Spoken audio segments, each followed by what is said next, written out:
इस करके भाई गुरदास साहब कहते ने, भाई वेखो जदों असीं संगत दे विच विचरदे हुंदे हां ते फिर गाई बाहले रंग ज्यों खड़ चर दुध देन एक रंगी। भाई गुरदास साहब कहते भी गावां दे रंग बड़े हुंदे ने, काले रंग दी गां है, चिट्टे रंग दी गां है, लाल रंग दी गां है, गावां दे बड़े रंग ने। पर हुण वेखो उन्हां नूं खड़ जिहड़ी चारा जिहड़ा पाया जांदा है, जदों वो चारा खांदियां ने ते रंग करके ये तो नहीं हो जाता भी उहदा दुध होर ते उहदा दुध होर, दुध सारियां दा इक्को जिहा, रंग वक्रे वक्रे हो सकते हैं, नस्लां वक्रियां हो सकदियां ने, दुध इक्को जिहा है। दुध सारियां दा जिहड़ा है चिट्टे नालों थोड़ा जिहा वक्रे रंग वाला पर लगभग चिट्टा है।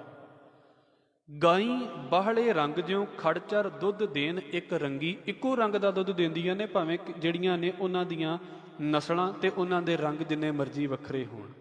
दूसरी गल, बाहले बिरख बनास्पत अग्नि अंदर है बहुरंगी।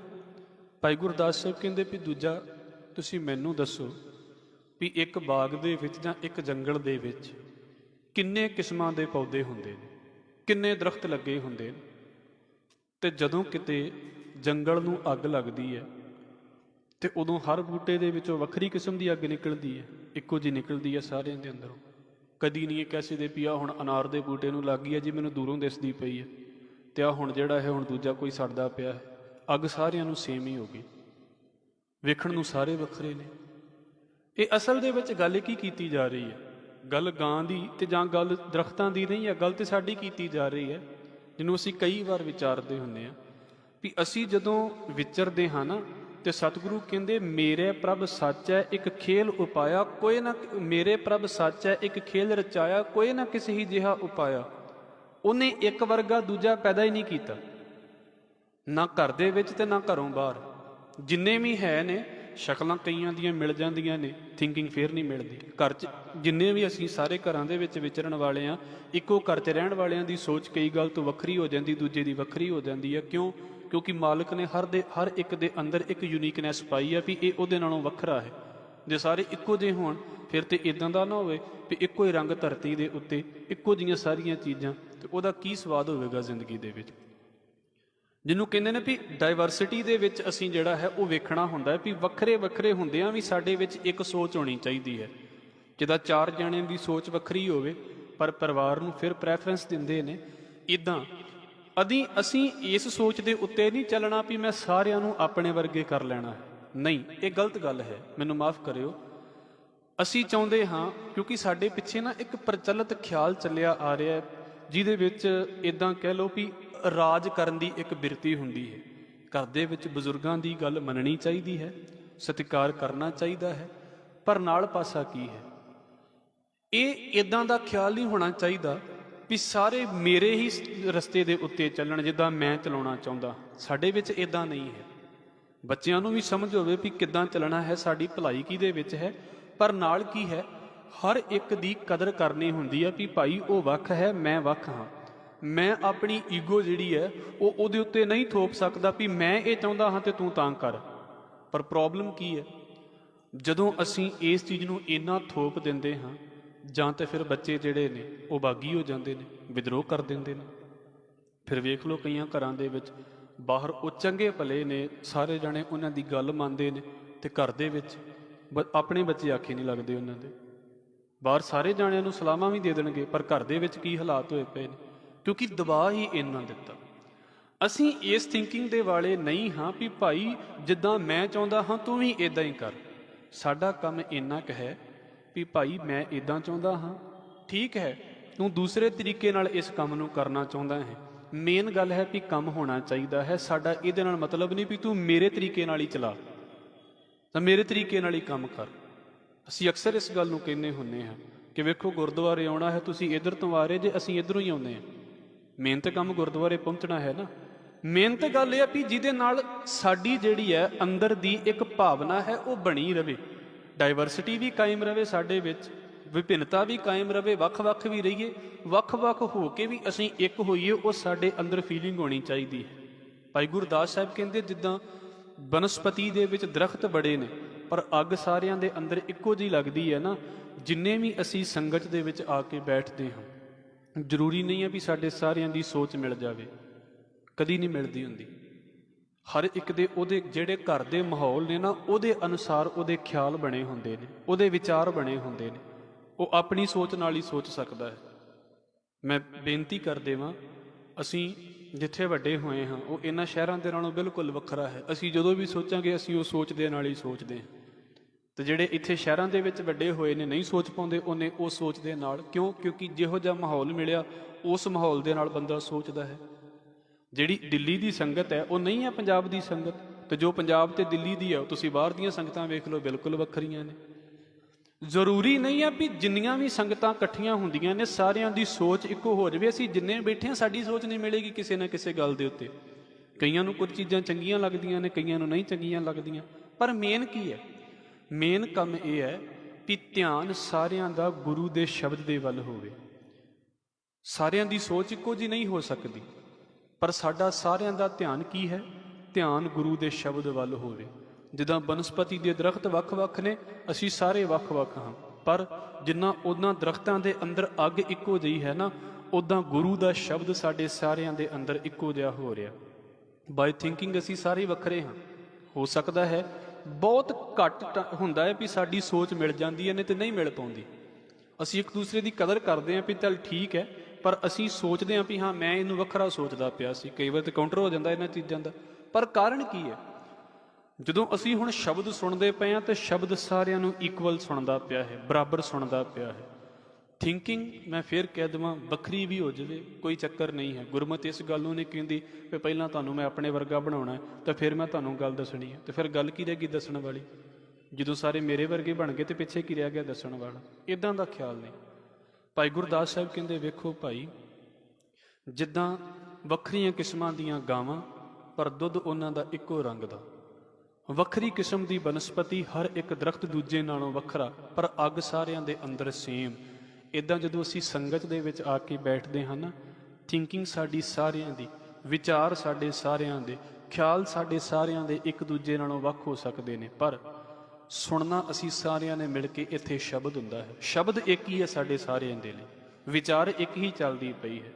ਮੈਂ ਜਿਹੜੀ ਗੱਲ ਬੋਲਦਾ ਪਿਆ ਹਾਂ, ਕਿਉਂਕਿ ਮੈਂ ਇਹਨੂੰ ਜਦੋਂ ਮੈਂ ਉੱਧਰ ਬੈਠਾ ਹੁੰਦਾ ਫਿਰ ਮੈਂ ਪ੍ਰੈਕਟੀਕਲ ਕਰਦਾ ਹੁੰਦਾ। ਇੱਕ ਕਥਾ ਉਹ ਹੈ ਜਿਹੜੀ ਮੇਰੇ ਮੂੰਹ ਤੋਂ ਬੋਲੀ ਜਾ ਰਹੀ ਹੈ, ਇੱਕ ਕਥਾ ਉਹ ਹੈ ਜਿਹੜੀ ਤੁਸੀਂ ਸੁਣਦੇ ਪਏ ਜੇ, ਪਰ ਇਹਦੇ ਨਾਲ ਇੱਕ ਕਥਾ ਉਹ ਹੈ ਜਿਹੜੀ ਤੁਹਾਡੇ ਅੰਦਰ ਹੋਰ ਵੀ ਚੱਲਦੀ ਪਈ ਹੈ। ਉਹ ਸਾਰਿਆਂ ਦੀ ਡਿਫਰੈਂਟ ਹੋਏਗੀ। ਉਹਨੂੰ ਹਰ ਕੋਈ ਆਪਣੇ ਆਪਣੇ ਤਰੀਕੇ ਦੇ ਨਾਲ ਦੱਸਣ ਦੀ ਕੋਸ਼ਿਸ਼ ਕਰਦਾ ਹੈ। ਜਿੱਦਾਂ ਸਾਨੂੰ ਸਮਝਾਇਆ ਜਾਂਦਾ ਹੁੰਦਾ ਨਾ, ਸਿੱਕੇ ਦੀ ਉਦਾਹਰਨ ਲੈ ਕੇ, ਵੀ ਮੈਂ ਤੁਹਾਡੇ ਵੱਲ ਨੂੰ ਸਿੱਕਾ ਕਰਾਂ ਤੇ ਹੋ ਸਕਦਾ ਤੁਹਾਨੂੰ ਹੈਡ ਹੀ ਨਜ਼ਰ ਆਵੇਗਾ, ਟੇਲ ਮੇਰੇ ਵੱਲ ਹੈ।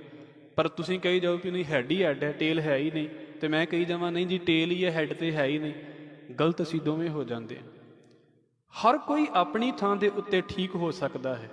ਉਹਦੇ ਖਿਆਲਾਂ ਦੀ ਕਦਰ ਕਰੀਏ, ਪਰ ਨਾਲ ਕੀ ਹੈ, ਸਾਰਿਆਂ ਦੇ ਵਿੱਚ ਵੱਖ-ਵੱਖ ਹੋ ਕੇ ਵੀ ਇੱਕ ਸਾਂਝੀ ਚੀਜ਼ ਹੈ, ਉਹ ਹੈ ਗੁਰੂ ਦਾ ਸ਼ਬਦ। ਕੌਣ ਕਿੱਥੋਂ ਆਇਆ ਕਿੱਥੋਂ ਨਹੀਂ ਆਇਆ ਇਹ ਗੱਲ ਮੈਟਰ ਹੀ ਨਹੀਂ ਕਰਦੀ। ਗੱਲ ਇਹ ਸੋਚੀ ਜਾ ਰਹੀ ਹੈ ਵੀ ਜੋ ਬੋਲਿਆ ਜਾ ਰਿਹਾ ਹੈ ਕਿ ਅਸੀਂ ਸਾਰੇ ਜਾਣੇ ਉਹਨੂੰ ਸੁਣਦੇ ਪਏ ਹਾਂ। ਫਿਰ ਭਾਈ ਗੁਰਦਾਸ ਸਾਹਿਬ ਕਹਿੰਦੇ ਵੇਖੋ, ਰਤਨਾ ਵੇਖੈ ਸਭ ਕੋ, ਰਤਨ ਪਾਰਖੂ ਵਿਰਲਾ ਸੰਗੀ। ਸਾਰੇ ਜਾਣੇ ਗਹਿਣੇ ਵੇਖ ਲੈਂਦੇ ਨੇ, ਵੇਖਣ ਨੂੰ ਹਰ ਇੱਕ ਨੂੰ ਪਤਾ ਹੋਵੇਗਾ ਵੀ ਭਾਈ ਆ ਜਿਹੜਾ ਕੀਮਤੀ ਪੱਥਰ ਹੈ, ਰਤਨ ਹੈ, ਇਹ ਚਮਕਦਾ ਪਿਆ ਹੈ। ਵੇਖਣਾ ਕਿਹਨੂੰ ਨਹੀਂ ਆਉਂਦਾ? ਵੇਖ ਤੇ ਸਾਰੇ ਲੈਂਦੇ ਨੇ, ਪਰ ਉਹਦੀ ਜਿਹੜੀ ਕੁਆਲਿਟੀ ਹੈ ਵੀ ਉਹ ਹੈ ਕੀ ਹੈ, ਉਹਨੂੰ ਸਾਰੇ ਨਹੀਂ ਮੰਨ ਸਕਦੇ। ਬੜੀ ਵਾਰ ਜਿਹੜੇ ਬੰਦੇ ਨੇ ਕਦੀ ਸਮਝ ਲਓ ਵੀ ਸੋਨਾ ਖਰੀਦਿਆ ਹੀ ਨਹੀਂ, ਉਹਦੇ ਨਾਲ ਤੇ ਕਿਤੇ ਵੀ ਧੋਖਾ ਹੋ ਸਕਦਾ। ਜਿਹੜੇ ਬੰਦੇ ਨੇ ਜਿਹੜੀ ਚੀਜ਼ ਖਰੀਦੀ ਨਹੀਂ, ਜਿਹੜੇ ਬਾਰੇ ਉਹਨੂੰ ਪਤਾ ਹੀ ਨਹੀਂ, ਕਿੰਨੇ ਜਾਣੇ ਧੋਖਾ ਕਰ ਦਿੰਦੇ ਨੇ। ਵੇਖੋ ਖੜੇ ਖੜੋਤੇ ਬੰਦੇ ਦਾ ਉਹਨੂੰ ਠੱਗੀ ਮਾਰ ਜਾਂਦੇ ਨੇ। ਰਤਨਾ ਵੇਖਿਆ ਸਭ ਕੋ, ਹਰ ਕੋਈ ਰਤਨਾ ਨੂੰ ਵੇਖ ਸਕਦਾ ਹੈ, ਪਰ ਭਾਈ ਗੁਰਦਾਸ ਸਾਹਿਬ ਕਹਿੰਦੇ ਵੇਖੋ, ਰਤਨ ਪਾਰਖੂ ਵਿਰਲਾ ਸੰਗੀ। ਕੋਈ ਵਿਰਲਾ ਹੀ ਹੈ ਜਿਹਨੂੰ ਉਹਨਾਂ ਰਤਨਾਂ ਦੀ ਪਰਖ ਕਰਨੀ ਆ ਜਾਂਦੀ ਹੈ ਵੀ ਹਾਂ ਭਾਈ ਆਹ ਰਤਨ ਹੈ, ਵੀ ਹਾਂ ਇਹ ਅਸਲੀ ਵੀ ਹੈ ਕਿ ਨਕਲੀ ਹੈ।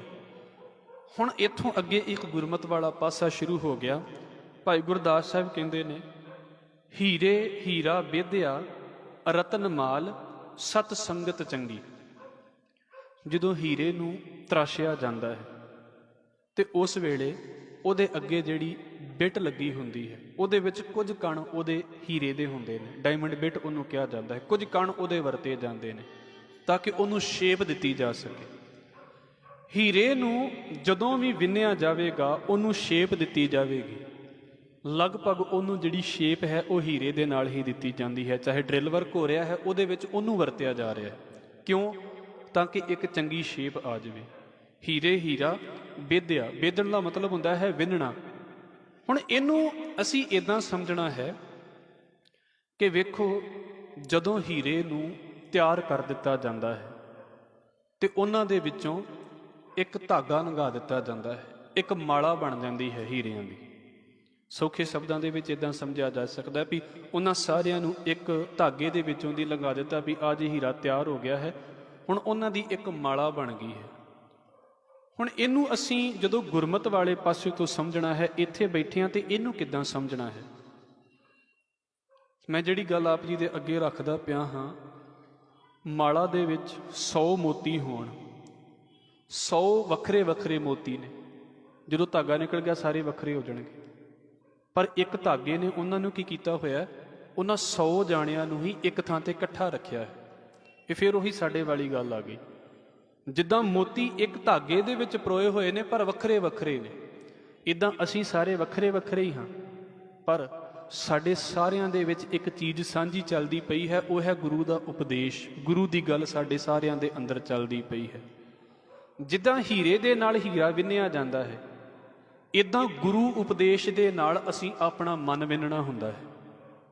ਵਿੰਨਣਾ ਤੁਸੀਂ ਸਮਝਦੇ ਹੀ ਜੇ, ਜਿੱਦਾਂ ਸਰੀਰ ਦੇ ਹਿੱਸੇ ਦੇ ਵਿੱਚ ਕੋਈ ਚੀਜ਼ ਜਿਹੜੀ ਹੈ ਉਹ ਲੰਘਾ ਦਿੱਤੀ ਜਾਂਦੀ ਹੈ। ਅਕਸਰ ਇਹ ਹਿੰਦੂ ਮਤ ਦਾ ਇੱਕ ਸੰਸਕਾਰ ਹੈ ਜਿਹਨੂੰ ਕਰਨ ਭੇਦ ਸੰਸਕਾਰ ਕਿਹਾ ਜਾਂਦਾ ਹੈ। ਇਹ ਸੰਸਕਾਰ ਹੈ, ਉਹਦੇ ਵਿੱਚ ਕੰਨ ਵਿੰਨਿਆ ਜਾਂਦਾ ਹੈ ਬੱਚੇ ਦਾ, ਸੰਸਕਾਰ ਹੈ ਉਹਨਾਂ ਦੇ ਵਿੱਚ, ਸਾਡੇ ਵਿੱਚ ਨਹੀਂ ਹੈ।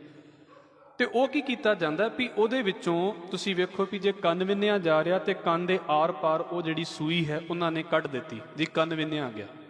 ਇੱਦਾਂ ਸਾਡਾ ਮਨ ਵਿੰਨਿਆ ਜਾਂਦਾ ਹੈ। ਮਨ ਵਿੰਨਿਆ ਜਾਣ ਦਾ ਮਤਲਬ ਕੀ ਹੈ? ਸ਼ਬਦ ਇਸ ਮਨ ਦੇ ਆਰ ਪਾਰ ਹੋ ਗਿਆ ਹੈ।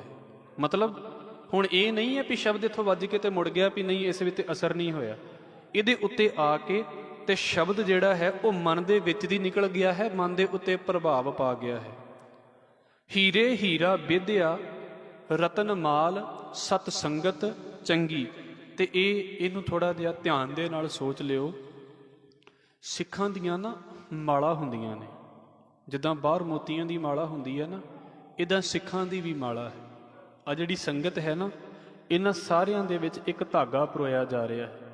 ਉਹ ਧਾਗਾ ਕੀ ਹੈ? ਉਹ ਹੈ ਗੁਰੂ ਦਾ ਸ਼ਬਦ, ਜਿਹਦੇ ਕਰਕੇ ਅਸੀਂ ਬੈਠਦੇ ਹਾਂ। ਜੇ ਗੁਰੂ ਗ੍ਰੰਥ ਸਾਹਿਬ ਮਹਾਰਾਜ ਦੀ ਬਾਣੀ ਨਾ ਹੋਵੇ ਤੇ ਅਸੀਂ ਆਪਣੀਆਂ ਗੱਲਾਂ ਲੈ ਕੇ ਤੁਰੇ ਫਿਰਾਂਗੇ। 4 ਜਣੇ ਉੱਥੇ ਗਰੁੱਪ ਬਣਾ ਕੇ ਬੈਠੇ ਹੋਣਗੇ, ਉਹ ਆਪਣੀ ਗੱਲ ਲੈ ਕੇ ਬਹਿ ਗਏ। 4 ਜਣੇ ਦਾ ਇੱਧਰ ਗਰੁੱਪ ਬਣਿਆ ਹੋਵੇਗਾ, ਉਹ ਆਪਣੀ ਗੱਲ ਲੈ ਕੇ ਬਹਿ ਗਏ। 2-4 ਸਾਡੇ ਵਰਗੇ ਵੀ ਇਕੱਠੇ ਹੋ ਗਏ, ਆਪਣੀ ਗੱਲ ਲੈ ਕੇ ਬੈਠੇ। ਹੁਣ ਥਾਂ ਤੇ ਉਹੀ ਰਹੇਗੀ ਨਾ। ਜਿੰਨਾ ਕੁ ਚਿਰ ਚਲੋ ਪਾਠ ਹੁੰਦਾ ਰਹਿੰਦਾ ਹੈ, ਕਥਾ ਹੁੰਦੀ ਰਹਿੰਦੀ ਹੈ, ਤੇ ਆਪਾਂ ਇੱਕ ਕੋਸ਼ਿਸ਼ ਕਰਦੇ ਹਾਂ ਵੀ ਇੱਕ ਗੱਲ ਸੁਣ ਲਈਏ, ਕੋਸ਼ਿਸ਼ ਕਰਦੇ ਹਾਂ ਵੀ ਇੱਕ ਚੀਜ਼ ਹੋ ਜਾਵੇ। ਤੇ ਹੁਣੇ ਤੁਸੀਂ ਵੇਖ ਲਓ, ਇਹਨੂੰ ਬੰਦ ਕਰ ਲਓ, ਫਿਰ ਤੁਸੀਂ ਵੀ ਤੇ ਵੇਖ ਕੇ ਜਾਂਦੇ ਜੇ। ਆਪਾਂ ਵੀ ਉਹਦੇ ਵਿੱਚ ਹੀ ਹੁੰਦੇ ਹਾਂ, ਕਿਸੇ ਨੂੰ ਬਾਹਰ ਨਹੀਂ ਕੱਢਦੇ। ਪਰ ਕੀ ਆ ਵੀ ਹਰ ਕੋਈ ਆਪਣੀ ਆਪਣਾ ਗਰੁੱਪ ਬਣਾ ਕੇ ਉਹ ਆਪਣੀ ਮਾਲਾ ਲੈ ਕੇ ਬੈਠੇ ਨੇ, ਦੂਜੇ ਆਪਣੀ ਮਾਲਾ ਲੈ ਕੇ ਬੈਠੇ, ਤੀਜੀ ਆਪਣੀ ਲੈ ਕੇ ਬੈਠੇ ਨੇ। ਕੋਈ ਨਹੀਂ ਪਤਾ ਵੀ ਕਿਸੇ ਨਾਲ ਮਿਲਣਾ ਆਪਾਂ ਕਿ ਨਹੀਂ ਮਿਲਣਾ। ਉਹਦੇ ਵਿੱਚ ਕਈਆਂ ਦੇ ਵਿੱਚ ਕੁਝ ਗੱਲ ਚੱਲਦੀ, ਕਈਆਂ ਦੇ ਵਿੱਚ ਕੁਝ ਗੱਲ ਚੱਲਦੀ। ਹੁਣ ਅਸੀਂ ਭਾਵੇਂ ਇਹਦੇ ਤੋਂ ਦੁੱਗਣੇ ਬੈਠ ਜਾਈਏ, ਚੌਗਣੇ ਬੈਠ ਜਾਈਏ, ਜਦੋਂ ਸ਼ਬਦ ਚੱਲੇਗਾ ਉਦੋਂ ਸ਼ਬਦ ਸਾਡੇ ਸਾਰਿਆਂ ਲਈ ਸਾਂਝਾ ਚੱਲਦਾ ਪਿਆ ਹੋਵੇਗਾ। ਜਿੱਦਾਂ ਸਾਰਿਆਂ ਮਾਲਾ ਦੇ ਵਿੱਚ ਇੱਕ ਧਾਗਾ ਪਰੋ ਦਿੱਤਾ ਜਾਂਦਾ ਨਾ, ਇੱਦਾਂ ਸੰਗਤ ਦੀ ਮਾਲਾ ਹੁੰਦੀ ਹੈ। ਅਸੀਂ ਸਾਰੇ ਜਾਣੇ ਨਾ ਪਰੋਏ ਜਾਣਾ ਹੈ ਇੱਕ ਧਾਗੇ ਦੇ ਵਿੱਚ। ਉਹ ਧਾਗਾ ਸਾਡਾ ਸ਼ਬਦ ਹੈ। ਅਸੀਂ ਸਾਰਿਆਂ ਨੇ ਕੋਸ਼ਿਸ਼ ਕਰਨੀ ਹੈ ਵੀ ਉਸ ਮਾਲਾ ਦੇ ਵਿੱਚ ਸਾਨੂੰ ਜਗ੍ਹਾ ਮਿਲ ਜਾਵੇ। ਜਿਹੜੀ ਤੁਹਾਡੇ ਇੱਥੋਂ ਦੀ ਸੰਗਤ ਦੀ ਜੇ ਮੈਂ ਗੱਲ ਕਰ ਦੇਵਾਂ, ਬੜੀ ਕਿਰਪਾ ਹੈ ਮਹਾਰਾਜ ਦੀ। ਮੈਂ ਬਹੁਤ ਵਾਰ ਕਹਿਣਾ ਹੁੰਦਾ, ਤੁਸੀਂ ਰੋਜ਼ ਆ ਕੇ ਬੈਠਦੇ ਜੇ, ਸਾਡੇ ਵਰਗਿਆਂ ਨੂੰ ਬਰਦਾਸ਼ਤ ਕਰ ਲੈਂਦੇ ਜੇ। ਸ਼ੁਕਰ ਹੈ। ਮੈਂ ਤਾਂ ਕਦੀ ਕਦੀ ਜਦੋਂ ਵਾਪਸ ਜਾ ਕੇ ਸੁਣਦਾ ਹੁੰਦਾ ਵੀ ਸ਼ੁਕਰ ਹੈ ਤੁਸੀਂ ਪਤਾ ਨਹੀਂ ਸਾਡੇ ਵਰਗਿਆਂ ਨੂੰ ਸੁਣ ਲੈਂਦੇ ਜੇ। ਮੈਂ ਇਮਾਨਦਾਰੀ ਦੇ ਨਾਲ ਇਸ ਗੱਲ ਨੂੰ ਕਹਿਣਾ, ਮਾਲਕ ਨੇ ਕਿਰਪਾ ਕੀਤੀ ਹੈ। ਭਾਈ ਗੁਰਦਾਸ ਸਾਹਿਬ ਤੇ ਕਹਿੰਦੇ ਵੀ ਤੈਸੇ ਮਮ ਕਾਗ ਸਾਧ ਸੰਗਤ ਮਰਾਲ ਮਾਲ ਮਾਰ ਨਾ ਉਠਾਵਤ ਗਾਵਤ ਗੁਰਬਾਣੀਏ। ਕਹਿੰਦੇ ਹੈ ਤੇ ਮੈਂ ਕਾਂ ਹੀ ਆ, ਪਰ ਮੈਂ ਜਦੋਂ ਸੰਗਤ ਦੇ ਵਿੱਚ ਬੈਠ ਕੇ ਬਾਣੀ ਪੜ੍ਹਦਾ ਹਾਂ ਨਾ, ਤੇ ਸੰਗਤ ਮੈਨੂੰ ਇਹ ਕਹਿ ਦਿੰਦੀ ਹੈ ਵੀ ਚਲੋ ਕੋਈ ਨਹੀਂ, ਪੜ੍ਹ ਲੈਣ ਦਿਓ, ਗੁਰਬਾਣੀ ਪੜ੍ਹਦਾ ਪਿਆ ਹੈ, ਨਹੀਂ ਤਾਂ ਮੈਨੂੰ ਕਿੱਥੇ ਥਾਂ ਮਿਲੇ। ਮੈਂ ਇਸ ਕਰਕੇ ਆਪਣੀਆਂ ਗੱਲਾਂ ਨੂੰ ਜਾ ਕੇ ਸੁਣਦਾ ਹੁੰਦਾ ਵੀ ਮੈਂ ਕੀ ਬੋਲ ਕੇ ਆਇਆ ਹਾਂ। ਔਰ ਮੈਂ ਇਹ ਨਹੀਂ ਕਹਿੰਦਾ ਹੁੰਦਾ ਵੀ ਮੈਂ ਉਹ ਹਾਂ ਤੇ ਮੈਂ ਆਹ ਹਾਂ, ਆਪ ਜੀ ਦੇ ਅੱਗੇ ਇਮਾਨਦਾਰੀ ਰੱਖਦਾ ਹਾਂ। ਇਹ ਜੋ ਕੁਝ ਹੈ ਤੁਹਾਡੀ ਵਜ੍ਹਾ ਕਰਕੇ ਆ ਰਿਹਾ, ਤੁਸੀਂ ਨਾ ਸੁਣੋਗੇ ਤੇ ਕੁਝ ਵੀ ਨਹੀਂ ਆਵੇਗਾ। ਜੋ ਕੁਝ ਹੈ ਇਹ ਸਿਰਫ ਤੁਹਾਡੇ ਕਰਕੇ। ਇਸ ਸੰਗਤ ਨੇ, ਮੈਂ ਪਰਸਨਲੀ ਇਸ ਗੱਲ ਨੂੰ ਮੰਨਦਾ ਹਾਂ, ਮੈਨੂੰ ਬਹੁਤ ਕੁਝ ਦਿੱਤਾ ਹੈ ਤੇ ਮੈਂ ਕਥਾ ਕਰਦਾ ਘਾਟਾਂ ਤੇ ਸਿੱਖਦਾ ਜ਼ਿਆਦਾ ਹਾਂ। ਇਹ ਮੈਂ ਇਸ ਕਰਕੇ ਕਹਿੰਦਾ, ਇਹ ਮੈਨੂੰ ਦਿੱਤਾ ਹੈ ਇੱਥੋਂ ਦੀ ਸੰਗਤ ਨੇ, ਮੈਂ ਕਦੀ ਨਹੀਂ ਦੇਣ ਦੇ ਸਕਦਾ। ਤੇ ਇਦਾਂ ਅਸੀਂ ਸਾਰਿਆਂ ਨੇ ਸਿੱਖਣਾ ਹੁੰਦਾ ਭਾਈ। ਜਿੰਨਾ ਕੁ ਮਾਲਕ ਨੇ ਕਿਰਪਾ ਕੀਤੀ ਹੈ, ਸਾਨੂੰ ਦੱਸਿਆ ਹੈ, ਉਹਨਾਂ ਕੋਸ਼ਿਸ਼ ਕਰਦੇ ਹਾਂ ਵੀ ਤੁਹਾਨੂੰ ਵੀ ਦਸੀਏ, ਤਾਂ ਕਿ ਇੱਕ ਮਾਲਾ ਪਰੋਈ ਜਾਵੇ ਸਾਡੀ। ਵੀ ਜਦੋਂ ਕੋਈ ਬਾਹਰੋਂ ਆ ਕੇ ਕਵੇ ਹਾਂਜੀ ਜੀ ਮੋਤੀ ਨਗਰ ਦੀ ਸੰਗਤ ਵਾਕਿਆ ਹੈਗੀ ਹੈ, ਜਿਹਨੂੰ ਸੁਣਨਾ ਵੀ ਆਉਂਦਾ ਤੇ ਜਿਹਨੂੰ ਬੋਲਣਾ ਵੀ ਆਉਂਦਾ, ਇਹ ਖਿਆਲ ਹੁੰਦਾ। ਜਿੱਥੇ ਜਿੱਥੇ ਸਤਿਗੁਰੂ ਵਿਚਰਦੇ ਹੁੰਦੇ ਸੀ ਨਾ, ਉੱਥੇ ਉੱਥੇ ਸੰਗਤਾਂ ਇਦਾਂ ਦੀਆਂ ਕਾਇਮ ਹੁੰਦੀਆਂ ਸੀ। ਹੁਕਮਨਾਮਿਆਂ ਦੇ ਵਿੱਚ ਵੇਖੋਗੇ ਨਾ, ਕਾਬਲ ਦੀ ਸੰਗਤ ਦਾ ਜ਼ਿਕਰ ਬੜੀ ਵਾਰ ਆਉਂਦਾ। ਕਾਬਲ ਦੀ ਸੰਗਤ ਬੜੀ ਕਮਾਲ ਦੀ ਸੀ, ਮਹਾਰਾਜ ਜੀ ਦੇ ਦਰਸ਼ਨ ਕਰਨ ਦੇ ਲਈ ਵਾਰ-ਵਾਰ ਆਉਂਦੀ ਹੁੰਦੀ ਸੀ। ਡੱਲੇ ਵਾਸੀ ਸੰਗਤ ਦੀ ਗੱਲ ਭਾਈ ਗੁਰਦਾਸ ਸਾਹਿਬ ਨੇ ਬੋਲੀ ਹੈ। ਗੁਰਦੁਆਰਾ ਸਾਹਿਬ ਜਦੋਂ ਅਸੀਂ ਮਹਾਰਾਜ ਗੁਰੂ ਗੋਬਿੰਦ ਸਿੰਘ ਮਹਾਰਾਜ ਜੀ ਪਟਨਾ ਸਾਹਿਬ ਤੋਂ ਪਹਿਲੀ ਵਾਰ ਪੰਜਾਬ ਆਉਣ ਲੱਗੇ ਨੇ, ਉਹਨਾਂ ਦਾ ਇੱਕ ਪੜਾਅ ਹੈ, ਸਟੇਜ ਹੈ, ਉਹਨੂੰ ਹਾਂਡੀ ਦੀ ਸੰਗਤ ਕਿਹਾ ਜਾਂਦਾ। ਇੱਧਰ ਸਾਡੇ ਗੁਰਦੁਆਰੇ ਕਹਿੰਦੇ ਨੇ, ਤੁਸੀਂ ਬੰਗਾਲ ਵਾਲੀ ਸਾਈਡ ਵੱਲ, ਬਿਹਾਰ ਵਾਲੀ ਸਾਈਡ ਵੱਲ ਚੱਲ ਜਾਓ, ਉਹ ਗੁਰਦੁਆਰਿਆਂ ਨੂੰ ਸੰਗਤ ਕਹਿੰਦੇ ਨੇ ਵੀ ਆ ਉੱਥੋਂ ਦੀ ਸੰਗਤ ਹੈ, ਆ ਇੱਥੋਂ ਦੀ ਸੰਗਤ ਹੈ। ਹਾਂਡੀ ਦੀ ਸੰਗਤ ਕਿਹਾ ਜਾਂਦਾ ਉਸ ਇਲਾਕੇ ਨੂੰ। ਇੱਦਾਂ ਬੜੀ ਸਿੱਖ ਸੰਗਤ ਨੂੰ ਬੜਾ ਬਾਜ਼ਾਰ ਵੈਸੇ ਹੁਣ ਤੇ ਕਹਿੰਦੇ ਨੇ। ਗੁਰਦੁਆਰਾ ਬੜੀ ਸਿੱਖ ਸੰਗਤ ਬੰਗਾਲ ਦਾ ਗੁਰਦੁਆਰਾ ਹੈ ਗੁਰੂ ਨਾਨਕ ਸਾਹਿਬ ਸੱਚੇ ਪਾਤਸ਼ਾਹ ਜੀ ਦਾ। ਕਹਿਣ ਦਾ ਭਾਵ ਕੀ ਹੈ ਵੀ ਜਿੱਥੇ ਜਿੱਥੇ ਮਹਾਰਾਜ ਜੀ ਜਾਂਦੇ ਹੁੰਦੇ ਸੀ ਨਾ, ਉੱਥੇ ਸੰਗਤ ਵਿਚਰਦੀ ਹੁੰਦੀ ਸੀ। ਜਿਹੜੀ ਸੰਗਤ ਨੇ ਬੈਠਣਾ, ਉਹਨਾਂ ਨੇ ਗੁਰੂ ਦਾ ਸ਼ਬਦ ਸੁਣਨਾ। ਸਾਰਿਆਂ ਨੇ ਵੱਖ-ਵੱਖ ਹੋ ਕੇ ਵੀ ਇੱਕੋ ਜਿਹੇ ਹੋਣਾ। ਨਹੀਂ ਮਿਲਦੀ ਸੋਚ ਤੇ ਜ਼ਰੂਰੀ ਥੋੜਾ ਵੀ ਆਪਾਂ ਹਰ ਗੱਲ ਤੋਂ ਸੋਚ ਮਿਲਾਉਣੀ ਹੈ, ਪਰ ਸਾਰਿਆਂ ਦੇ ਅੰਦਰ ਇੱਕ ਖਿਆਲ ਇਸ ਪਾਸੇ ਦਾ ਵੀ ਗੁਰੂ ਦੇ ਸ਼ਬਦ ਦੀ ਗੱਲ ਆਪਾਂ ਸਾਰਿਆਂ ਨੇ ਸੁਣਨੀ ਹੈ। ਇਹ ਜ਼ਰੂਰੀ ਹੈ। ਸਾਡੇ ਸਭ ਤੋਂ ਇੰਪੋਰਟੈਂਟ ਗੱਲ ਜਿਹੜੀ ਮੈਂ ਵਾਰ-ਵਾਰ ਦੁਹਰਾ ਰਿਹਾ ਹਾਂ ਆਪ ਜੀ ਦੇ ਅੱਗੇ, ਮੇਰੀ ਕਿਸੇ ਨਾਲ ਸੋਚ ਨਹੀਂ ਮਿਲਦੀ ਤੇ ਮੇਰੀ ਲੜਾਈ ਇਸ ਗੱਲ ਦੀ ਨਹੀਂ ਹੋਣੀ ਚਾਹੀਦੀ ਵੀ ਮੈਂ ਪਹਿਲਾਂ ਇਹਦੇ ਨਾਲ ਸੋਚ ਮਿਲਾਉਣੀ ਹੈ। ਰੱਬ ਨੇ ਮੈਨੂੰ ਨਾ ਉਹਦੇ ਵਰਗਾ ਪੈਦਾ ਕੀਤਾ ਤੇ ਨਾ ਮੈਂ ਉਹਦੇ ਵਰਗਾ ਹਾਂ, ਨਾ ਉਹ ਮੇਰੇ ਵਰਗਾ ਹੈ। ਪਰ ਕਾਰਨ ਕੀ ਹੈ? ਜੇ ਸਾਡੀ ਸੋਚ ਵੱਖਰੀ ਵੀ ਹੈ, ਜਿੱਦਾਂ ਅਸੀਂ ਹੁਣ ਸ਼ਬਦ ਸੁਣਦੇ ਪਏ ਹਾਂ ਨਾ, ਇੱਦਾਂ ਅਸੀਂ ਸ਼ਬਦ ਸੁਣਨਾ ਹੁੰਦਾ। ਸਾਡੀ ਪ੍ਰੋਬਲਮ ਹੈ ਸੰਗਤ ਤੇ ਚਲੋ ਫਿਰ ਵੀ ਇਕੱਠੀ ਹੋ ਜਾਂਦੀ ਹੈ, ਪ੍ਰਚਾਰਕਾਂ ਨੂੰ ਇੰਝ ਲੱਗਣ ਲੱਗ ਪੈਂਦਾ ਵੀ ਮੈਂ ਇਸ ਜਥੇਬੰਦੀ ਦਾ ਪ੍ਰਚਾਰਕ ਹਾਂ, ਦੂਜਾ ਦੂਜੇ ਜਥੇਬੰਦੀ ਦਾ ਪ੍ਰਚਾਰਕ ਹੈ। ਪ੍ਰਚਾਰਕਾਂ ਦੀ ਸੋਚ ਨਹੀਂ ਮਿਲਦੀ ਤੇ ਸੰਗਤ ਵਿਚਾਰੀ ਕੀ ਕਰ ਲਵੇ ਉੱਥੇ। ਰਤਨ ਮਾਲ ਸਤ ਸੰਗਤ ਚੰਗੀ। ਭਾਈ ਜਿੱਦਾਂ ਇੱਕ ਮਾਲਾ ਪਰੋਈ ਜਾਂਦੀ ਹੈ ਨਾ, ਇੱਦਾਂ ਇੱਕ ਸੰਗਤ ਦਾ ਮਾਹੌਲ ਹੁੰਦਾ ਹੈ। ਅਸੀਂ ਸਾਰੇ ਇੱਕ ਧਾਗੇ ਦੇ ਵਿੱਚ ਪਰੋਏ ਹੁੰਦੇ ਹਾਂ। ਇਹ ਧਾਗਾ ਕਿਹੜਾ ਹੈ? ਇਹ ਧਾਗਾ ਹੈ ਗੁਰੂ ਦਾ ਸ਼ਬਦ, ਜਿਹਨੇ ਸਾਰਿਆਂ ਨੂੰ ਸਾਨੂੰ ਇਕੱਠਾ ਕਰਕੇ ਰੱਖਣਾ ਹੈ। ਅੰਮ੍ਰਿਤ ਨਦਰ ਨਿਹਾਲਿਓਨ ਹੋਏ ਨਿਹਾਲ, ਨਾ ਹੋਰ ਸੁਮੰਗੀ। ਇਸ ਸੰਗਤ ਦੇ ਵਿੱਚ ਆ ਕੇ ਜਿਨ੍ਹਾਂ ਨੂੰ ਮਹਾਰਾਜ ਆਪਣੀ ਅੰਮ੍ਰਿਤ ਰੂਪੀ ਬਖਸ਼ਿਸ਼ ਕਰ ਦਿੰਦਾ ਹੈ, ਭਾਈ ਗੁਰਦਾਸ ਸਾਹਿਬ ਕਹਿੰਦੇ ਨੇ ਹੋਏ ਨਿਹਾਲ, ਉਹ ਤੇ ਨਿਹਾਲ ਹੋ ਜਾਂਦੇ ਨੇ, ਰੱਜ ਜਾਂਦੇ ਨੇ। ਨਾ ਹੋਰ ਸੁਮੰਗੀ, ਉਹ ਤੇ ਹੋਰ ਚੀਜ਼ ਫਿਰ ਮੰਗਦੇ ਨਹੀਂ। ਹੁਣ ਇਹਦਾ ਭਾਵ ਕੀ ਹੈ? ਸਮੇਤ ਮੇਰੇ ਗੁਰਬਾਣੀ ਦੇ ਵਿੱਚੋਂ ਵੀ ਇੱਕ ਸ਼ਬਦ ਆਉਂਦਾ ਹੈ ਜਿਹਦੇ ਵੀ ਅਸੀਂ ਕਈ ਵਾਰ ਉਦਾਹਰਨ ਲੈਂਦੇ ਹੁੰਦੇ ਹਾਂ। ਹਜ਼ੂਰ ਕਹਿੰਦੇ ਨੇ ਕਿ ਗੋਪਾਲ ਤੇਰਾ ਆਰਤਾ, ਜੋ ਜਨ ਤੁਮਰੀ ਭਗਤ ਕਰਨ ਤੇ ਤਿਨ ਕੇ ਕਾਜ ਸਵਾਰਤਾ। ਇਹ ਸਾਰੇ ਅਸੀਂ ਪੜ੍ਹਦੇ ਹਾਂ ਇਸ ਪਾਸੇ ਤੋਂ ਵੀ ਸੱਚੇ ਪਾਤਸ਼ਾਹ ਤੇਰੇ ਘਰ ਤੋਂ ਮੰਗਣ ਵਾਲੇ ਆ। ਮੈਨੂੰ ਘਰ ਦੇ ਵਿੱਚ ਕਿਸੇ ਚੀਜ਼ ਦੀ ਲੋੜ ਹੈ, ਇਹ ਕੀ ਹੈ? ਇੱਕ ਲੈਵਲ ਹੈ ਮੰਗਣ ਦਾ ਵੀ ਹਾਂ ਮੈਨੂੰ ਆਹ ਚੀਜ਼ ਚਾਹੀਦੀ ਹੈ।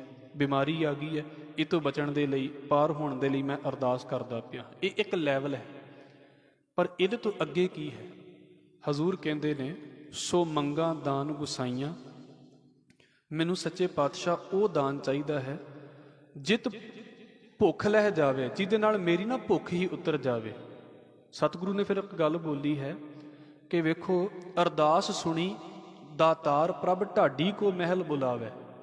ਰੱਬ ਨੇ ਅਰਦਾਸ ਸੁਣ ਲਈ ਤੇ ਅਰਦਾਸ ਸੁਣ ਕੇ ਤਾਂ ਜਿਹੜਾ ਗਾਉਣ ਵਾਲਾ ਸੀ, ਅਰਦਾਸ ਕਰਨ ਵਾਲਾ ਸੀ ਨਾ, ਉਹਨੂੰ ਸੱਦ ਲਿਆ ਆਪਣੇ ਘਰ ਦੇ ਵਿੱਚ। ਅਸੀਂ ਵੀ ਅਰਦਾਸਾਂ ਕਰਦੇ ਆ ਗਏ। ਅਰਦਾਸ ਸੁਣੀ ਦਾਤਾਰ ਪ੍ਰਭ ਢਾਡੀ ਕੋ ਮਹਿਲ ਬੁਲਾਵੇ, ਤੇ ਫਿਰ ਪ੍ਰਭ ਦੇਖਦਿਆਂ ਦੁੱਖ ਭੁੱਖ ਗਈ, ਢਾਡੀ ਕੋ ਮੰਗਣ ਚਿੱਤ ਨਾ ਆਵੇ। ਉਹ ਪਹਿਲਾਂ ਸੋਚਦਾ ਆਇਆ ਸੀ ਵੀ ਆਹ ਮੰਗਾਂਗਾ, ਆਹ ਮੰਗਾਂਗਾ। ਜਦੋਂ ਇੱਥੇ ਆਇਆ, ਇੱਥੇ ਆ ਕੇ ਚੇਤਾ ਹੀ ਭੁੱਲ ਗਿਆ ਵੀ ਕੀ ਮੰਗਣਾ ਸੀ। ਇੱਥੇ ਆ ਕੇ ਕੁਝ ਹੋਰ ਖਿਆਲ ਦੇ ਵਿੱਚ ਆ ਗਿਆ। ਔਰ ਇਹ ਅਕਸਰ ਸਾਡੇ ਨਾਲ ਹੋਵੇਗਾ ਜੇ ਅਸੀਂ ਥੋੜ੍ਹਾ ਜਿਹਾ ਅੱਗੇ ਨਿਕਲ ਗਏ। ਹਜ਼ੂਰ ਭਾਈ ਗੁਰਦਾਸ ਸਾਹਿਬ ਕਹਿੰਦੇ ਵੀ ਜਿਨ੍ਹਾਂ ਦੇ ਉੱਤੇ ਮਾਲਕ ਨੇ ਕਿਰਪਾ ਦੀ ਦ੍ਰਿਸ਼ਟੀ ਕਰਤੀ ਨਾ ਇਸ ਸੰਗਤ ਦੇ ਵਿੱਚ ਬੈਠਿਆਂ ਦੇ ਉੱਤੇ, ਉਹ ਨਿਹਾਲ ਹੋ ਗਏ, ਰੱਜ ਗਏ। ਨਾ ਹੋਰ ਸੋ ਮੰਗੀ। ਉਹ ਫਿਰ ਹੋਰ ਚੀਜ਼ਾਂ ਨਹੀਂ ਉਹਦੇ ਕੋਲੋਂ ਮੰਗਦੇ ਨੇ। ਮੰਗਣਾ ਵੀ ਕੀ ਹੈ? ਹਜ਼ੂਰ ਕਹਿੰਦੇ ਨੇ ਮੈਂ ਜੇ ਹੋਰ ਕੁਝ ਮੰਗਦਾ ਵੀ ਹਾਂ ਤੇ ਉਹ ਰਵੇਗਾ ਵੀ ਕੀ। ਤੂੰ ਪ੍ਰਭ ਦਾਤਾ ਦਾਨ ਮਤ ਪੂਰਾ, ਹਮ ਥਾਰੇ ਭੇਖਾਰੀ ਜੀਓ। ਮੈਂ ਕਿਆ ਮੰਗੋ ਕਿਛ ਥਿਰ ਨਾ ਰਹਾਈ, ਹਰ ਦੀਜੈ ਨਾਮ ਪਿਆਰੀ ਜੀਓ। ਜੇ ਮੈਂ ਮੰਗਦਾ ਵੀ ਹਾਂ ਤੇ ਕੀ ਰਹਿ ਜਾਵੇਗਾ ਸਾਡੇ ਹੱਥ ਦੇ ਵਿੱਚ? ਕਿੰਨੀਆਂ ਚੀਜ਼ਾਂ ਨੂੰ ਮੰਗਣ ਦੇ ਲਈ ਮੈਂ ਅੱਜ ਤੋਂ ਪਹਿਲਾਂ ਇੰਨਾ ਤਤਪਰ ਸੀ ਵੀ ਆਹ ਮਿਲ ਜਾਵੇ ਤੇ ਮੈਂ ਬਚਣਾ ਹੀ ਤਾਂ ਹੈ। ਸਾਡੇ ਮਨ ਦੀ ਹਾਲਤ ਇੱਦਾਂ ਹੋ ਜਾਂਦੀ ਹੈ ਕਦੀ ਕਦੀ ਵੀ ਆਹ ਮਿਲ ਜਾਵੇ ਤੇ ਬਸ ਫਿਰ ਮੇਰੀ ਜ਼ਿੰਦਗੀ ਸਹੀ ਹੈ। ਮਿਲ ਵੀ ਗਈ, ਜ਼ਿੰਦਗੀ ਫਿਰ ਉੱਦਾਂ ਦੀ ਉੱਦਾਂ। ਮਿਲ ਕੇ ਚਲੀ ਵੀ ਗਈ, ਜ਼ਿੰਦਗੀ ਫਿਰ ਉੱਦਾਂ ਦੀ ਉੱਦਾਂ। ਅਸੀਂ ਫਿਰ ਉੱਦਾਂ ਦੇ ਰਹਿ ਜਾਂਦੇ ਹਾਂ। ਸਤਿਗੁਰੂ ਕਹਿੰਦੇ ਨੇ ਮੈਂ ਕਿਆ ਮੰਗੋ, ਜੇ ਮੈਂ ਮੰਗਣ ਵੀ ਲੱਗ ਪਵਾਂ ਤੇ ਕੀ ਮੰਗ ਸਕਦਾ ਹਾਂ? ਕਿਛ ਥਿਰ ਨਾ ਰਹਾਈ, ਕੁਝ ਰਵੇਗਾ ਮੇਰੇ ਹੱਥ ਦੇ ਵਿੱਚ? ਨਹੀਂ ਰਹਿ ਸਕਦਾ। ਹਰ ਦੀਜੈ ਨਾਮ ਪਿਆਰੀ ਜੀਓ। ਇਸ ਕਰਕੇ ਸੱਚੇ ਪਾਤਸ਼ਾਹ ਮੈਂ ਨਾਮ ਦੀ ਦਾਤ ਤੇਰੇ ਕੋਲੋਂ ਮੰਗਦਾ ਹਾਂ। ਹਜ਼ੂਰ ਕਹਿੰਦੇ ਜਿਨ੍ਹਾਂ ਦੇ ਉੱਤੇ ਮਾਲਕ ਨੇ ਕਿਰਪਾ ਕੀਤੀ, ਸੰਗਤ ਦੇ ਵਿੱਚ ਬੈਠਿਆਂ ਦੇ ਉੱਤੇ ਕਿਰਪਾ ਦ੍ਰਿਸ਼ਟੀ ਕਰ ਦਿੱਤੀ ਹੈ ਭਾਈ, ਉਹਨਾਂ ਦੀਆਂ ਮੰਗਾਂ ਬਦਲ ਗਈਆਂ। ਉਹਨਾਂ ਦੀ ਉਹ ਮੰਗ ਨਹੀਂ ਰਹੀ। ਹਜ਼ੂਰ ਦੇ ਅਗਲੇ ਬਚਨ ਵੇਖੋ, ਦਿਵ ਦੇਹ ਦਿਵ ਦਿਸ਼ਟ ਹੋਏ, ਪੂਰਨ ਬ੍ਰਹਮ ਜੋਤ ਅੰਗ ਅੰਗੀ। ਇਹਨੂੰ ਟੱਚ ਥੈਰੇਪੀ ਸਮਝ ਲਓ। ਅੱਜ ਕੱਲ੍ਹ ਸਾਇੰਸ ਵੀ ਥੋੜ੍ਹਾ ਜਿਹਾ ਇਸ ਗੱਲ ਦੇ ਵੱਲ ਲੱਗੀ ਹੋਈ ਹੈ, ਜਿਹਨੂੰ ਕਹਿੰਦੇ ਨੇ ਸਾਡੇ ਸਰੀਰ ਦੇ ਵਿੱਚ ਇੱਕ ਸੈਂਸ ਹੈ ਜਿਹਨੂੰ ਟੱਚਿੰਗ ਸੈਂਸ ਕਿਹਾ ਜਾਂਦਾ, ਜਿਹਦੇ ਵਿੱਚ ਇਹ ਹੁੰਦਾ ਵੀ ਜਦੋਂ ਅਸੀਂ ਕਿਸੇ ਨੂੰ ਮਿਲਦੇ ਹਾਂ ਤੇ ਸਾਡੀ ਬਾਡੀ ਦੇ ਉੱਤੇ ਕੀ ਇਫੈਕਟ ਪੈਂਦਾ ਹੈ। ਜਦੋਂ ਅਸੀਂ ਮਿਲਦੇ ਹਾਂ ਇੱਕ ਦੂਸਰੇ ਨੂੰ, ਜੇ ਸਾਡੀ ਬਾਡੀ ਦੇ ਵਿੱਚ ਕੋਈ ਇਫੈਕਟ ਨਾ ਪੈਂਦਾ ਹੋਵੇ ਤੇ ਸਾਡੇ ਮਿਲਣ ਦਾ ਕੀ ਫਾਇਦਾ ਹੈ? ਕੋਈ ਪੱਥਰ ਨੂੰ ਵੀ ਤੇ ਗਲੇ ਲਾ ਸਕਦਾ ਹੈ, ਪਰ ਕੀ ਹੈ, ਕੁਝ ਫੀਲ ਨਹੀਂ ਆਉਂਦਾ। ਬੰਦਿਆਂ ਨੂੰ ਜਦੋਂ ਮਿਲਦਾ ਹੈ ਬੰਦਾ, ਆਪਣੇ ਪਰਿਵਾਰ ਦੇ ਵਿੱਚੋਂ ਕਿਸੇ ਨੂੰ ਮਿਲਦਾ ਪਿਆ ਹੈ, ਇੱਕ ਨਾ ਆਪਣਤ ਹੈ, ਇੱਕ ਅੰਦਰੋਂ ਫੀਲ ਪੈਦਾ ਹੋ ਰਿਹਾ, ਉਹਨੂੰ ਕਹਿੰਦੇ ਨੇ ਟੱਚਿੰਗ ਸੈਂਸ। ਬਾਹਰ ਵੀ ਬੜਿਆਂ ਜਾਣਿਆਂ ਨੂੰ ਬੰਦਾ ਮਿਲਦਾ, ਪਰ ਨਹੀਂ ਉਹ ਗੱਲ ਬਣਦੀ ਜੋ ਆਪਣਿਆਂ ਨੂੰ ਮਿਲ ਕੇ ਬਣਦੀ ਹੈ। ਹੁਣ ਅਸਲ ਦੇ ਵਿੱਚ ਇਹ ਤੇ ਆਮ ਜੀ ਵਿਆਖਿਆ ਹੈ ਵੀ ਜਦੋਂ ਅਸੀਂ ਆਮ ਕਿਸੇ ਨੂੰ ਮਿਲਦੇ ਹਾਂ ਤੇ ਸਾਡੇ ਸਰੀਰ ਦੇ ਅੰਦਰ ਨਾ ਇੱਕ ਚਾਅ, ਇੱਕ ਖੁਸ਼ੀ, ਕਿਸੇ ਵੇਲੇ ਉਹ ਜਿਹਨੂੰ ਪੰਜਾਬੀ 'ਚ ਕਹਿੰਦੇ ਵੀ ਲੋਈ ਕੰਢੇ ਖੜੇ ਹੋ ਜਾਂਦੇ ਨੇ ਸਾਡੇ। ਵੇਖੋ, ਵੇਖਦਿਆਂ ਹੀ ਮਿਲਦਿਆਂ ਹੀ ਅੰਦਰ ਇੱਕ ਚਾਅ ਪੈਦਾ ਹੋ ਗਿਆ, ਇੱਕ ਚਾਅ ਚੜ੍ਹ ਗਿਆ। ਇਹ ਹੁੰਦਾ ਹੈ ਆਮ ਜਿਹਾ ਮਿਲਣਾ। ਇੱਕ ਹੁੰਦੀ ਹੈ ਗੁਰਮੁਖਾਂ ਦੀ ਸੰਗਤ, ਜਿਨ੍ਹਾਂ ਦੀ ਦੇਹ ਹੀ ਦਿਵ ਦ੍ਰਿਸ਼ਟੀ ਜਿਹੜੀ ਹੈ ਉਹ ਦੇਹ ਹੀ ਦਿਵਯ ਹੋ ਗਈ ਹੈ। ਦਿਵਯ ਦਾ ਮਤਲਬ ਵੈਸੇ ਆਮ ਕਰਕੇ ਹੁੰਦਾ ਹੈ ਜਿਹੜਾ ਇਸ ਸੰਸਾਰ ਦੇ ਨਾਲ ਸੰਬੰਧਿਤ ਨਹੀਂ ਹੁੰਦਾ। ਭਾਈ ਕਾਨ੍ਹ ਸਿੰਘ ਨਾਭਾ ਨੇ ਇਹਦੇ ਅਰਥ ਕੀਤੇ ਨੇ, ਜਿਹੜਾ ਇਸ ਸੰਸਾਰ ਦੇ ਨਾਲ ਸੰਬੰਧਿਤ ਨਹੀਂ ਹੈ, ਰਹਿੰਦੇ ਸੰਸਾਰ ਦੇ ਵਿੱਚ ਨੇ ਪਰ ਸੰਸਾਰ ਤੋਂ ਉੱਤੇ ਨੇ। ਮਹਾਰਾਜ ਕਹਿੰਦੇ ਦੀਸੈ ਸਭ ਮਹਿ ਸਭ ਤੇ ਰਹਤੇ। ਵੇਖਣ ਨੂੰ ਉਹ ਮੇਰੇ ਵਰਗੇ ਨੇ, ਵੇਖਣ ਨੂੰ ਤੁਹਾਡੇ ਵਰਗੇ ਨੇ, ਪਰ ਉਹਨਾਂ ਦੀਆਂ ਅੱਖਾਂ ਦੇ ਵਿੱਚ ਮਾਲਕ ਨੇ ਤਾਕਤ ਪਾਈ ਹੈ, ਉਹਨਾਂ ਦੇ ਹੱਥਾਂ ਦੇ ਵਿੱਚ ਮਾਲਕ ਨੇ ਤਾਕਤ ਪਾਈ ਹੈ। ਇਹ ਅੱਜ ਕੱਲ੍ਹ ਨਾ ਇਹਨੂੰ ਵਹਿਮ ਮੰਨਿਆ ਜਾਣ ਲੱਗ ਪਿਆ ਹੈ, ਪਰ ਸਤਿਗੁਰੂ ਕੀ ਕਹਿੰਦੇ ਨੇ, ਕਰ ਹੁਕਮ ਮਸਤਕ ਹੱਥ ਧਰ, ਵਿੱਚੋਂ ਮਾਰ ਕੱਢੀਆਂ ਬੁਰਿਆਈਆਂ। ਉਹਨੇ ਲੰਮੇ ਚੌੜੇ ਲੈਕਚਰ ਨਹੀਂ ਕੀਤੇ ਮੇਰੇ ਅੱਗੇ, ਕਹਿੰਦੇ ਬਸ ਉਹਨੇ ਨਾ ਮੇਰੇ ਸਿਰ ਦੇ ਉੱਤੇ ਹੱਥ ਰੱਖਿਆ ਬਸ ਤੇ ਮੇਰੀਆਂ ਬੁਰਾਈਆਂ ਖਿੱਚ ਲਈਆਂ ਮੇਰੇ ਅੰਦਰੋਂ। ਇਹ ਗੁਰੂ ਨਾਨਕ ਸਾਹਿਬ ਮਹਾਰਾਜ ਬੋਲਦੇ ਨੇ ਆਸਾ ਦੀ ਵਾਰ ਦੇ ਵਿੱਚ। ਇਹ ਉਹਦੇ ਹੱਥਾਂ 'ਚ ਬਰਕਤ ਹੈ, ਇਹ ਉਹਦੇ ਬੋਲਾਂ 'ਚ ਬਰਕਤ ਹੈ ਵੀ ਸਦੀਆਂ ਤੋਂ ਜਿਹੜੇ ਗਲਤ ਕੰਮ ਕਰਦੇ ਆਉਂਦੇ ਨੇ ਲੋਕ, ਬਾਅਦ 'ਚ ਉਹਨਾਂ ਦਾ ਜੀਅ ਨਹੀਂ ਕਰਦਾ ਵੀ ਮੈਂ ਕਦੀ ਗਲਤ ਕੰਮ ਕਰ ਜਾਵਾਂ। ਇਹ ਉਹਦੀਆਂ ਅੱਖਾਂ ਦੇ ਵਿੱਚ ਤਾਕਤ ਹੈ ਵੀ ਜਦੋਂ ਕਿਸੇ ਨੂੰ ਵੇਖ ਲੈਂਦਾ ਹੈ ਨਾ, ਤੇ ਸਤਿਗੁਰੂ ਦੇ ਬਾਰੇ ਅਸੀਂ ਪੜ੍ਹਦੇ ਹੁੰਦੇ ਹਾਂ, ਅਮੇ ਦ੍ਰਿਸ਼ਟ ਸ਼ੁਭ ਕਰੇ ਹਰੈ ਅਗ ਪਾਪ ਸਕਲ ਮਲ। ਜਦੋਂ ਉਹ ਕਿਸੇ ਨੂੰ ਵੇਖ ਲੈਂਦਾ ਹੈ ਨਾ ਅੰਮ੍ਰਿਤ ਦ੍ਰਿਸ਼ਟੀ ਦੇ ਨਾਲ, ਗੁਰੂ ਅੰਗਦ ਸਾਹਿਬ ਸੱਚੇ ਪਾਤਸ਼ਾਹ, ਤੇ ਸਾਰੇ ਪਾਪ ਖਤਮ ਕਰ ਦਿੰਦਾ ਹੈ। ਇੰਨੀ ਦੇਹੀ ਪਵਿੱਤਰ ਹੋ ਗਈ ਮਾਲਕ ਦੇ ਨਾਮ ਦੇ ਨਾਲ ਉਹਨਾਂ ਦੀ। ਔਰ ਸੰਗਤ ਦੇ ਵਿੱਚ ਇੱਦਾਂ ਦੇ ਬੰਦੇ, ਸਿਰ ਦੇ ਉੱਤੇ ਹੱਥ ਰੱਖਿਆ, ਗਲੇ ਮਿਲੇ ਤੇ ਉਹਨਾਂ ਨੂੰ ਮਿਲ ਕੇ ਵਾਕਿਆ ਹੀ ਕੁਝ ਲੱਗਾ ਇੱਦਾਂ ਵੀ ਇੰਨਾ ਤੇ ਜਿਹੜਾ ਆਨੰਦ ਹੈ ਮੈਨੂੰ ਆਪਣੇ ਰਿਸ਼ਤੇਦਾਰਾਂ ਨੂੰ ਮਿਲ ਕੇ ਨਹੀਂ ਆਉਂਦਾ ਜਿੰਨਾ ਮੈਨੂੰ ਸੰਗਤ ਦੇ ਵਿੱਚ ਉਹਨਾਂ ਬੰਦਿਆਂ ਦੇ ਨਾਲ ਮਿਲ ਕੇ ਆਇਆ। ਤੇ ਮੈਂ ਫਿਰ ਕਹਿ ਦੇਵਾਂ, ਇਹ ਤੁਹਾਡਾ ਪ੍ਰੈਕਟੀਕਲ ਹੈ, ਮੇਰਾ ਆਪਣਾ ਪ੍ਰੈਕਟੀਕਲ ਹੈ। ਮੈਂ ਨਹੀਂ ਕਹਿੰਦਾ ਵੀ ਭੀੜ ਹੈ ਇਹਨਾਂ ਬੰਦਿਆਂ ਦੀ, ਵਿਰਲੇ ਬੰਦੇ ਨੇ, ਪਰ ਜੇ ਕਿਤੇ ਸੰਗਤ ਮਿਲ ਜਾਵੇ ਤੇ ਮਹਾਰਾਜ ਕਿਰਪਾ ਕਰਨ ਇਹਨਾਂ ਨੂੰ ਛੋਹਣ ਦਾ ਵੀ ਸਾਨੂੰ ਪਤਾ ਲੱਗੇ ਵੀ ਉਹ ਛੋਹ ਦਾ, ਉਹ ਟੱਚ ਦੀ ਸੈਂਸ ਹੈ ਕੀ, ਜਿਹਨੂੰ ਗੁਰਮਤਿ ਕਹਿ ਰਹੀ ਹੈ ਵੀ ਭਾਈ ਉਹਨਾਂ ਦੀ ਦੇਹੀ ਜਿਹੜੀ ਹੈ ਉਹ ਦਿਵ ਹੋ ਜਾਂਦੀ ਹੈ। ਸੰਗਤ ਦੇ ਵਿੱਚ ਆਏ ਬੰਦਿਆਂ ਦੀ ਦੇਹੀ ਦ੍ਰਿਸ਼ਟ ਹੋ ਗਈ, ਦੇਹੀ ਜਿਹੜੀ ਹੈ ਉਹੀ ਪਵਿੱਤਰ ਹੋ ਗਈ ਹੈ, ਉਹਨਾਂ ਦੀ ਦ੍ਰਿਸ਼ਟੀ ਵੀ ਪਵਿੱਤਰ ਹੋ ਗਈ, ਜਿੱਥੇ ਵੇਖਦੇ ਪਏ ਨੇ ਉੱਥੇ ਹੀ ਪਵਿੱਤਰਤਾ ਕਰ ਦਿੰਦੇ। ਫਿਰ ਕੀ ਹੈ, ਪੂਰਨ ਬ੍ਰਹਮ ਜੋਤ ਅੰਗ ਅੰਗੀ। ਭਾਈ ਸਾਰੇ ਪਾਸੇ ਅਕਾਲ ਪੁਰਖ ਵਾਹਿਗੁਰੂ ਦੀ ਜੋਤ ਹਰ ਸਰੀਰ ਦੇ ਵਿੱਚ ਤੇ ਉਹਨਾਂ ਦੇ ਆਪਣੇ ਅੰਦਰ ਹਰ ਥਾਂ ਦੇ ਉੱਤੇ ਮਾਲਕ ਦੀ ਜੋਤ ਪ੍ਰਗਟ ਹੈ। ਵੈਸੇ ਇਹਨੂੰ ਇਦਾਂ ਵੀ ਬੋਲਿਆ ਜਾਂਦਾ ਹੈ, ਗੁਰੂ ਨਾਨਕ ਸਾਹਿਬ ਸੱਚੇ ਪਾਤਸ਼ਾਹ ਜੀ, ਪ੍ਰੋਫੈਸਰ ਪੂਰਨ ਸਿੰਘ ਹੁਣਾਂ ਨੇ ਇਸ ਗੱਲ ਨੂੰ ਬੋਲਿਆ। ਗੁਰੂ ਨਾਨਕ ਸਾਹਿਬ ਮਹਾਰਾਜ ਜੀ ਦਾ ਸਿੱਖ ਸੀ ਸ਼ਾਹ ਬਹਿਲੋਲ, ਇਹ ਮਹਾਰਾਜ ਜੀ ਦਾ ਸਿੱਖ ਬਣਿਆ ਸੀ। ਤੇ ਜਦੋਂ ਸਤਿਗੁਰੂ ਜੀ ਅਰਬ ਵੱਲ ਗਏ ਨੇ ਤੇ ਇਹ ਇਦਾਂ ਦਾ ਸਿੱਖ ਸੀ ਵੀ ਮਹਾਰਾਜ ਨੇ ਬਸ ਜਦੋਂ ਸਤਿਗੁਰੂ ਇਹਦੇ ਨਾਲ ਮਿਲ ਕੇ ਤੇ ਸਤਿਗੁਰੂ ਅੱਗੇ ਨਿਕਲ ਗਏ, ਇਧਰਲੇ ਪਾਸੇ ਆ ਗਏ। ਤੇ ਸ਼ਾਹ ਬਹਿਲੋਲ ਜਿਹੜਾ ਸੀ ਨਾ, ਉਹ ਜਿਹੜੀ ਥਾਂ ਤੇ ਮਹਾਰਾਜ ਬੈਠੇ ਸੀ ਉੱਥੇ ਉਹ ਆਪਣਾ ਧਿਆਨ ਲਾਉਣ ਲੱਗ ਪਿਆ, ਵੀ ਬੈਠ ਕੇ ਤੇ ਭਗਤੀ ਕਰਨ ਲੱਗ ਪਿਆ, ਜਿੱਦਾਂ ਵੀ ਉਹਦਾ ਹਿਸਾਬ ਕਿਤਾਬ ਸੀ ਕਰਨ ਲੱਗ ਪਿਆ। ਉਹ ਬਹੁਤਾ ਲੰਮਾ ਸਮਾਂ ਕਿਸੇ ਨਾਲ ਗੱਲ ਵੀ ਨਹੀਂ ਸੀ ਕਰਦਾ, ਨਾ ਕਿਸੇ ਨਾਲ ਬੋਲਣਾ ਉਹਨੇ, ਨਾ ਕਿਸੇ ਨੂੰ ਇਦਾਂ ਕਹਿ ਲਓ ਵੀ ਉਹਨੇ ਕਦੀ ਵੇਖਿਆ ਵੀ ਨਹੀਂ ਸੀ ਕਿਸੇ ਵੱਲ ਵੀ ਕੌਣ ਆਇਆ ਤੇ ਕੌਣ ਆ ਕੇ ਚਲਾ ਗਿਆ। ਸੰਗਤ ਨੇ ਆਉਣਾ, ਸੰਗਤ ਨੇ ਲੰਗਰ ਲਾ ਕੇ ਉੱਥੇ ਛਕ ਕੇ ਸੰਗਤ ਨੇ ਛਕ ਲੈਣਾ, ਸੰਗਤ ਨੇ ਬਣਾ ਲੈਣਾ ਤੇ ਮੁੜ ਜਾਣਾ। ਉਹਨੂੰ ਮਤਲਬ ਹੀ ਨਹੀਂ ਸੀ ਇਹਨਾਂ ਗੱਲਾਂ ਦੇ ਨਾਲ। ਪਰ ਪ੍ਰੋਫੈਸਰ ਪੂਰਨ ਸਿੰਘ ਕਹਿੰਦੇ ਨੇ ਉਹ ਕਿਤੇ ਕਿੰਨਿਆਂ ਸਾਲਾਂ ਬਾਅਦ ਕਿਤੇ ਇੱਕ ਅੱਧਾ ਅੱਖਰ ਉਹਨਾਂ ਮੂੰਹ ਦੇ ਵਿੱਚੋਂ ਬੋਲਦਾ ਹੁੰਦਾ ਸੀ, ਤੇ ਬਸ ਉਹਦਾ ਇੱਕੋ ਹੀ ਬੋਲਿਆ ਅੱਖਰ ਏਡੇ ਕਮਾਲ ਦਾ ਹੁੰਦਾ ਸੀ, ਪਰ ਬਸ ਜਿੰਨੇ ਉਹ ਅੱਖਰ ਸੁਣ ਲਿਆ ਉਹਦੀ ਜ਼ਿੰਦਗੀ ਬਦਲ ਕੇ ਰੱਖ ਦਿੱਤੀ। ਇਹਨੂੰ ਕਹਿੰਦੇ ਨੇ ਬੋਲ ਦੀ ਤਾਕਤ।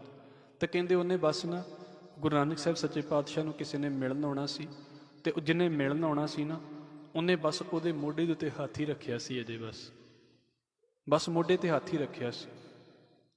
ਤੇ ਉਹ ਜਦੋਂ ਉਹ ਬੰਦਾ ਪਹਿਲਾਂ ਉਹਨੇ ਗੁਰੂ ਨਾਨਕ ਸਾਹਿਬ ਨੂੰ ਮਿਲਣ ਆਉਣਾ ਸੀ ਤੇ ਆਪਣੇ ਪਰਿਵਾਰ ਨੂੰ ਜਦੋਂ ਲੈਣ ਗਿਆ ਸੀ, ਉਹਦੇ ਘਰ ਵਾਲੇ ਆਂਦੇ ਸੀ ਵੀ ਜਿੱਦਾਂ ਦਾ ਤੂੰ ਗਿਆ ਸੀ ਤੂੰ ਇਦਾਂ ਦਾ ਆਇਆ ਨਹੀਂ ਹੈ, ਜੋ ਤੂੰ ਪਹਿਲਾਂ ਸੀ ਉਹ ਨਹੀਂ ਹੈ।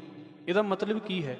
ਜਿਨ੍ਹਾਂ ਦੇ ਛੋਹਣ ਦੇ ਨਾਲ ਹੀ, ਜਿਨ੍ਹਾਂ ਦੇ ਵੇਖਣ ਦੇ ਨਾਲ ਹੀ ਜ਼ਿੰਦਗੀ ਬਦਲ ਜਾਂਦੀ ਹੈ। ਪੇਖਤ ਹੀ ਪੁਨੀਤ ਹੋਏ ਭੇਟਤ ਜਪੀਐ ਨਾਉ।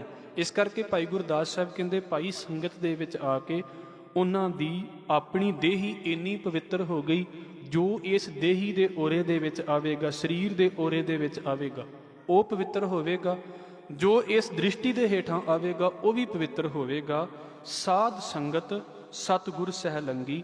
ਭਾਈ ਸੰਗਤ ਹੀ ਅਸਲ ਦੇ ਵਿੱਚ ਸਾਡਾ ਅਸਲੀ ਸਾਥੀ ਹੈ। ਇੱਥੇ ਆ ਕੇ ਤੇ ਅਸੀਂ ਕੁਝ ਜਿਹੜਾ ਹੈ ਉਹ ਗੁਰੂ ਦੇ ਸ਼ਬਦ ਨੂੰ ਕਮਾਉਣਾ ਤੇ ਗੁਰੂ ਦੇ ਸ਼ਬਦ ਨੂੰ ਸੁਣਨਾ ਹੈ।